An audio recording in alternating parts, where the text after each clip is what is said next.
મહાપુરાણ શ્રી શિવ મહાપુરાણ બીજાના 10માનો ત્રીજો ભાગ. બીજાના 10માનો ત્રીજો ભાગ એક છે, એ બાકી છે, એ પૂરો કરી લઈ, વાંચી લઈ અને આપણે મનોરંજન કરી. કારણ કે બહુ થઈ ગયું છે અને હું હમણાં બધામાં કામમાં પડી છું, તો તમે પૂછવાઈ ગયેલી છું, બહુ બિઝી છું, તો હું ટાઈમ આપી શકતી નથી.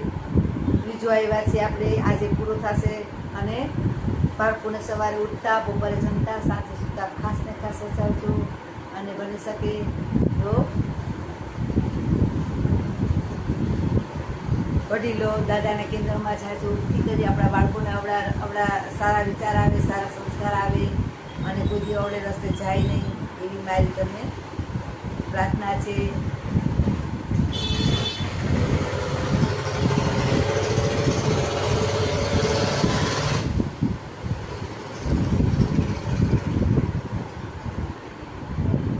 તો આપણે એક ભાગ છે એ પૂરો કરી લેશું. બીજો ભાગ છે બાકી 10માનો. હે વિધાતા, આપણે બંને આ ભાગ છે તે ખાસ ફેમિલીમાં તમે સાંભળ્યા જેવું છે અને આપણા બાળકોને મગજમાં રહેવું છે. હે વિધાતા, આપણે બંને જ મહાદેવની ઈચ્છાથી ઉત્પન્ન થયા છીએ. આપણે બંને મહાદેવની ઈચ્છાથી ઉત્પન્ન થયા છે એમ કરીને કહે છે. શંકર આપણને શું કહ્યું હતું તે યાદ કરો. શંકર ભગવાને આપણને શું કહ્યું હતું તે યાદ કરો. શિવ તો નિગુણ છે, છતાં પોતાની ઈચ્છાથી સગુણ થઈ સુંદર લીલા કરી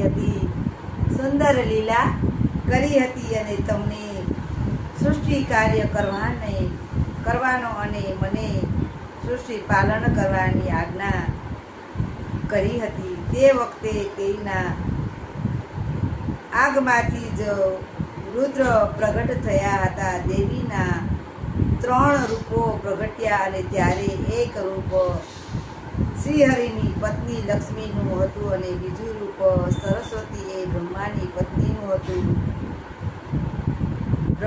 પત્નીનું રૂપ હતું. આ ત્રણેય રૂપ સતી નામે પ્રસિદ્ધ થનાર હતું. આ ત્રણેય રૂપ પ્રસિદ્ધ થનાર હતું. તે રુદ્રની પત્નીનું હતું. એ તેમણે કર્યું હતું. ત્યાર પછી ભગવાન અંતર્ધ્યાન થઈ ગયા અને સમય વીતતા તમે અને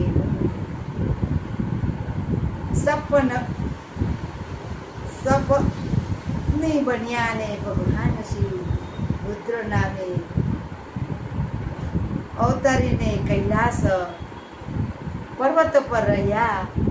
હે પ્રજાપતિ, હવે તે સિવા પણ સતી નામે અવતાર ધારણ કરી રુદ્રની પત્ની થશે અને એટલે જ તે સમયે લાવવા માટે તમારે પ્રયત્ન કરી શિવને પ્રસન્ન કરવા એમ કરીને શ્રીહરિ વિષ્ણુ અંતર્ધ્યાન થયા.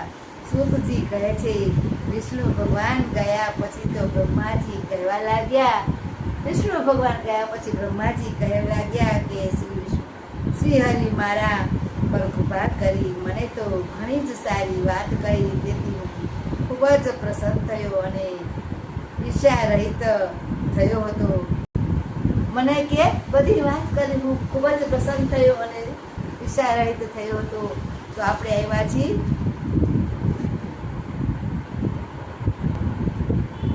11મો. એનું નામ છે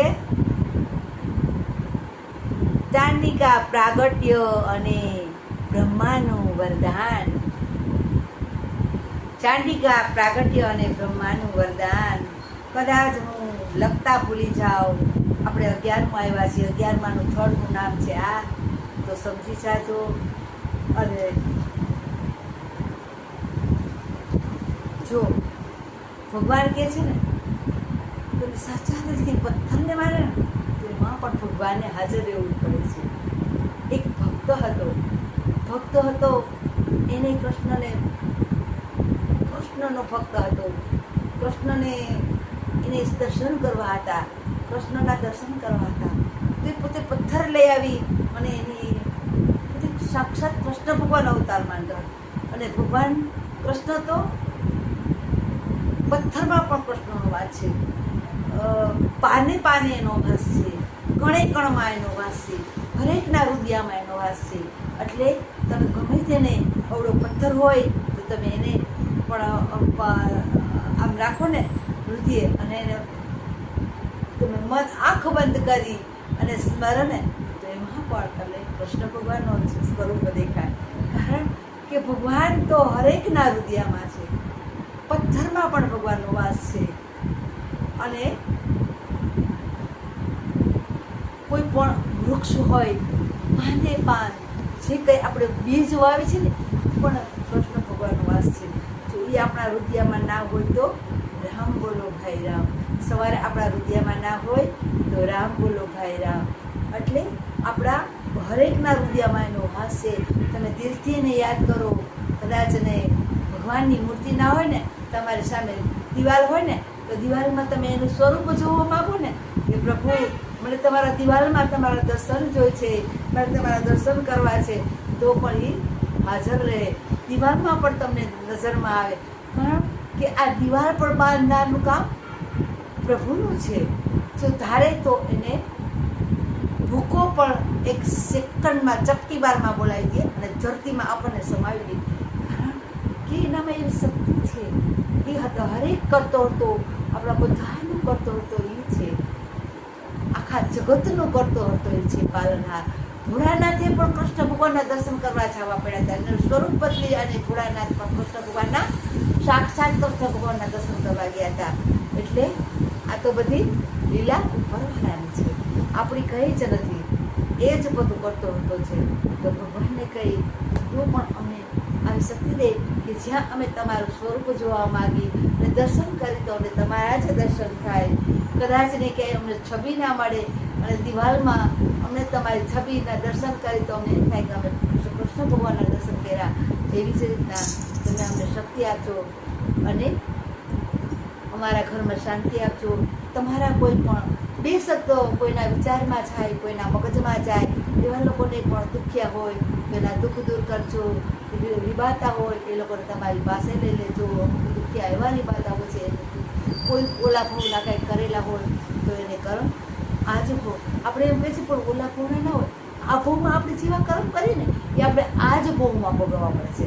ઓલા ભાવમાં નહીં, આ જ ભાવમાં હંમેશા કર્મ કરે જાત, फल की चिंता मत करना इंसान, ये गीता का ज्ञान, ये गीता का ज्ञान, ये गीता का ज्ञान.